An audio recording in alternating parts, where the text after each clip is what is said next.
అందరికీ నమస్తే అండి. నేను శ్రీదేవి. ఈరోజు నేను మన కల్పన మేడం గారి క్లాస్ గురించి చెప్పాలనుకుంటున్నాను.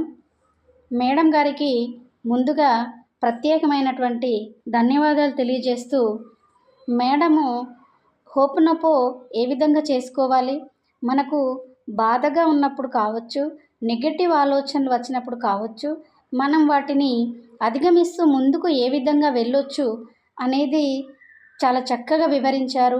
ఇంకా మేడం క్లాసులు విన్నప్పటి నుండి నాలో నాకైతే మెయిన్గా నేను అబ్జర్వ్ చేసుకున్నది, నాకు నేనుగా హీల్ అయ్యానండి. అసలు ఏమాత్రం టెన్షన్స్ లేకుండా, కోపం రాకుండా, కూల్గా ఉండడం అనేది నాది నాకే ఇది సాధ్యం ఎలా అయింది, నిజంగా నేను ఇంత కూల్గా ఉంటున్నాను, బ్రెయిన్ అనేది ఇంత కూల్గా అయ్యింది అనేది చాలా అబ్జర్వ్ చేశానండి. మేడం గారు చెప్పడం అనేది చాలా బాగుందండి. ఎర్లీ మార్నింగ్ లేవడం అది చాలా ఉపయోగపడుతుంది.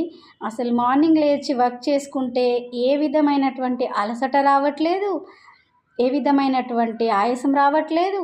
చాలా హ్యాపీగా సునాయాసంగా చేసుకోవడం జరుగుతుంది.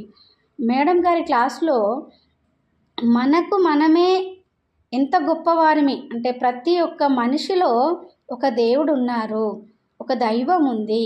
అది ఏ రూపకంగా, వారి వారి ఆలోచనను బట్టి అని తెలుసుకోవడం అనేది చాలా గొప్పగా అనిపించింది నాకు.